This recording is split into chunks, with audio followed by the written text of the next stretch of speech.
तो हेलो प्यारे बच्चों, आप सब कैसे हैं। उम्मीद करूंगा आप लोग स्वस्थ हो गए, मस्त हो गए और खूब मन लगाकर पढ़ाई लिखाई आप लोग कर रहे होगे। तो देखिए प्यारे बच्चों, आज के इस वीडियो में हम आपको इंग्लिश पढ़ना सिखाने वाले हैं कि आप अंग्रेजी को कैसे पढ़ सकते हो। देखिए, अंग्रेजी पढ़ने के लिए सबसे पहले हमको जो है ना बच्चों, जो वर्णमालाएं होती हैं जिसको आप अल्फ़ाबेट कहते हो, कुछ लोग इसको लेटर कहते हैं, उनकी समझ होना बहुत ज़्यादा ज़रूरी है, क्योंकि जब तक आपको इनकी समझ नहीं होगी तब तक आप अंग्रेजी पढ़ नहीं सकते। तो बच्चों, अंग्रेजी में टोटल आपके क्या होते हैं, 26 लेटर होते हैं। ठीक है, इनको बच्चों दो भागों में बांटा गया है। पहला बांटा गया वाउल, जिनको हम हिंदी में स्वर कहते हैं, और ये कितने होते हैं, 5 होते हैं। कौन कौन से, ए ई आई ओ यू, ये जो 5 स्वर होते हैं जिनको हम मात्रा नाम से भी जानते हैं, यानी अंग्रेजी के यही 5 मात्राएं होती हैं, और इन्हीं 5 मात्राओं का मिलाकर हम नए मात्राओं का भी निर्माण करते हैं। जैसे अगर आपने जो है ई ए को देखा होगा, या डबल ई की मात्रा देखा होगा, डबल ओ का मात्रा देखा होगा, तो इन्हीं को मिलाकर ये सारी मात्राएं बनती हैं, इन 5 को मिलाकर आपस में। ठीक है, तो ये आपकी 5 मात्राएं होंगे। तो ये आपका स्वर हुआ। अब बहुत सारे बच्चे पूछते हैं, ठीक है स्वर समझ में आ गया कि अंग्रेजी में जो 26 लेटर थे उसमें से 5 हमारे स्वर हैं, ये आपके 21 जो बच जाते हैं जिसमें 5 नहीं होते, ये कॉन्सोनेंट है। कॉन्सोनेंट की क्या जरूरत है, स्वर जो होता है एक मात्रा होता है, मात्रा तो पढ़ने में काम आता है, शब्द बनाने में काम आता है, लेकिन ये जो स्वर होता है, जो कॉन्सोनेंट होता है, इसका जरूरत कहाँ पड़ता है, इसका प्रयोग हम कब करते हैं। देखो बच्चों, इसका प्रयोग हम तब करते हैं जब हमको अंग्रेजी पढ़ना हो।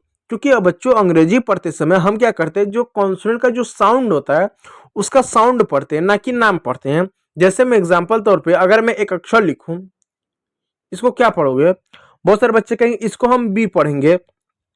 मैं दूसरा अगर अक्षर लिखूं य, इसको आप क्या पढ़ोगे, आप इसको सी पढ़ोगे।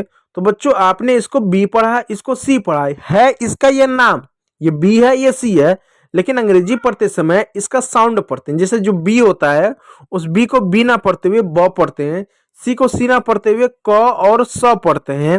जैसे मैं कुछ एग्जाम्पल अगर आपको दूं, एक छोटा सा शब्द लिखूं, बी ओ वाई, तो आपने क्या पढ़ा, बॉय पढ़ा। तो बी को बी ना पढ़ते हुए ब पढ़ा, ध्यान दीजिए, बॉय पढ़ा। ठीक है, इस तरह से हो गया। मैं लिख दूं बी ए डबल एल, आप क्या पढ़ोगे, इसको आप इसको बॉल पढ़ोगे। अब जरा ध्यान दो, यहाँ पर बी को बी ना पढ़ते हुए आपने ब पढ़ा।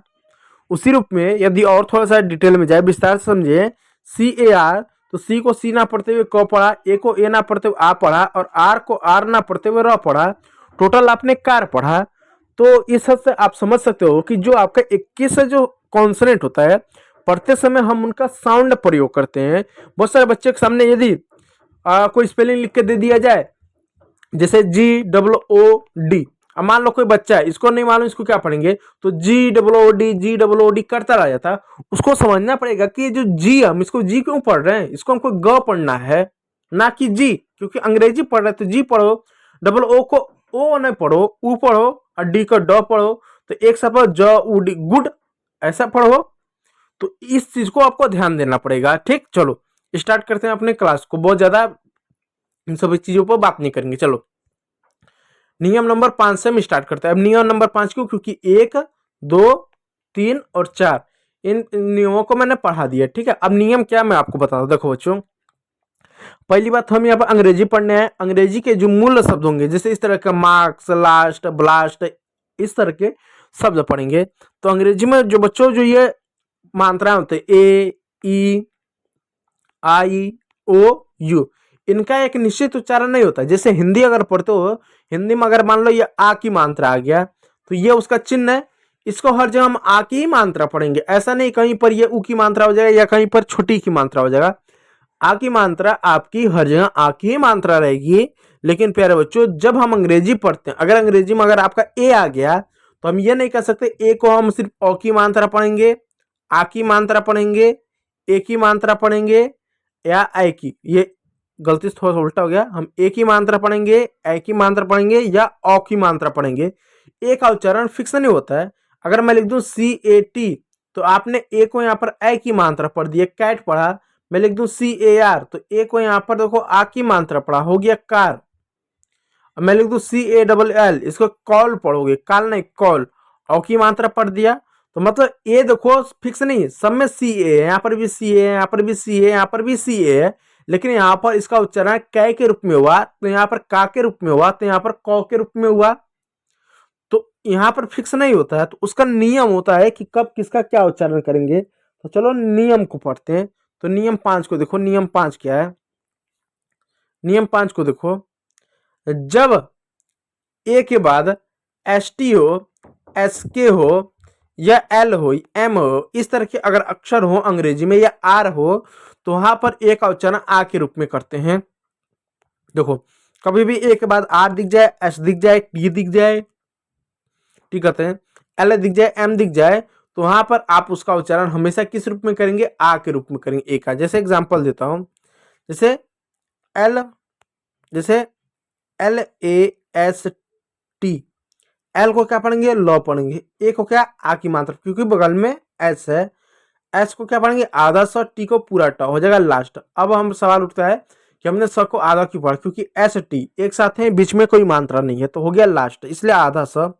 उसी प्रकार एक और शब्द है P A S T, P का प हो गया, ए का आ की मात्रा हुआ, एस टी एक साथ है, आधा स पूरा ट लिख दो, पास्ट हो गया।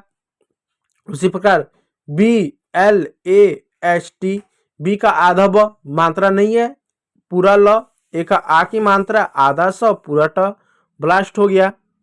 उसी प्रकार एक और शब्द है ए एस के, ए एस के, ए को आ पढ़ेंगे क्योंकि उसके बदल में आ एस है, आ हो गया, एस के है ना, आधा स हो गया, पूरा का हो गया आक्स। तो कभी भी अंग्रेजी में ए के बाद एस टी या एस के हो, तो वहां पर उसका उच्चारण जो प्यारे बच्चों किस रूप में करते हैं, आ के रूप में करते हैं। उसी प्रकार एक और शब्द हो गया P double A S, P का प हो गया, ए का आ हो गया, डबल एस का स हो गया, पास हो गया।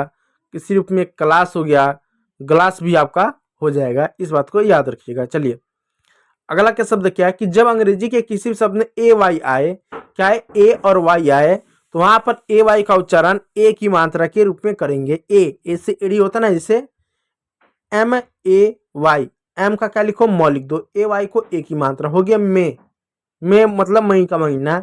फिर डी ए वाई, डी का ड लिख दो, ए वाई का ए लिख दो, हो गया डे। उसी प्रकार आर ए वाई, आर का र हो गया, ए वाई का ए की मात्रा हो गया रे।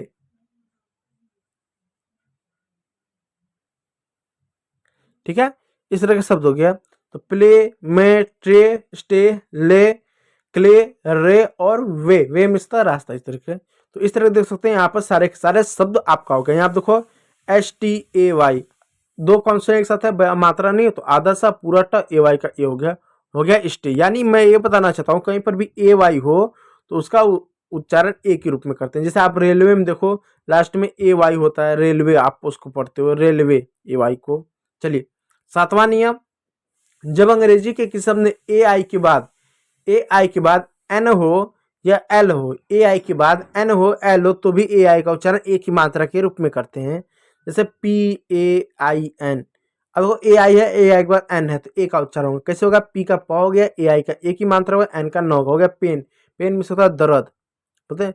फिर उसके बाद T R A I N, T का ट हो गया, आर है तो आर, टी आर दो कौन सा एक साथ है ना, तो आर को ऐसा रकार के रूप में लिख दूंगा, इसको बोलता है रकार के रूप में लिखा, रकार के रूप में लिख दो, ए आई को का ए की मात्रा, एन का न लिख दो, हो गया ट्रेन। ठीक है, अब उसी प्रकार एक और शब्द देखो B A I L, B का ब हो गया, ए आई को का ए की मात्रा लिखेंगे, एल का ल लिखेंगे, हो गया बेल। क्यों ए आई को ए की मात्रा, क्योंकि एल है। तो कभी भी अगर अंग्रेजी में ए आई के बाद एल हो या एन हो तो ए आई का उच्चारण ए की मात्रा होगा, आई की मात्रा नहीं, ए की मात्रा। देखो इस समय ए का उच्चारण होगा, pain train main chain rain bail mail gain, gain में से था प्राप्त करना, मेल में से था डाक, तो हमने उसका उच्चारण ए की मात्रा के रूप में हमने किया है। चलिए अगला और शब्द देखिएगा, जब अंग्रेजी के किसी शब्द में ए के बाद आर ई हो, ए के बाद आर ई हो तो ई साइलेंट होगा और वहां पर ए आर का उच्चारण, ए का उच्चारण ए के रूप में होगा, ए की मात्रा प्लस य के रूप में होगा, ए की मात्रा प्लस य के रूप में होगा। जैसे देखो डी ए आर ई, ए है आर है ई है, तो ए का उच्चारण ए की मात्रा प्लस य, डी का ड लिख दो, ए की मात्रा लगा दो, य लिख दो, आर का र लिख दो, ई साइलेंट हो जाएगा डेयर। उसके बाद CARE, सी का क हो गया, ए का एक ही मात्रा और य लिख दो, आर का र हो गया केयर। या उसी प्रकार आपका MAIR, कि वहां पर यहाँ भी मेयर होगा लेकिन अलग रूप में होगा, यहाँ पर आई आ जा रहा है। वेयर देखो WARE, डब्ल्यू का वो हो गया, ए का एक ही मात्रा ये हो जा रहा है, आर का र हो जाएगा, वेयर, ई साइलेंट हो जा रहा है। ठीक है, तो मतलब कहीं पर भी ARE दिखे साथ में, ई साइलेंट होगा, ए को एक ही मात्रा और य पढ़ेंगे, ए पढ़ेंगे। देखो dare, where, stare, fair, share, इस तरीके आप शेयर करते हो ना, शेयर शब्द पढ़ते हो ना, इस तरह से SHARE।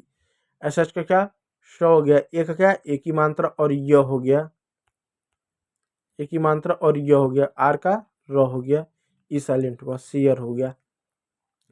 चलिए, 9वां नियम जो है, 10वां जो है किसी और वीडियो में पढ़ेंगे। तो आज के इस वीडियो में इतना ही। अगर वीडियो का अच्छा लगा तो लाइक कीजिए, चैनल पर नए तो सब्सक्राइब जरूर कर लीजिए। वीडियो को देखने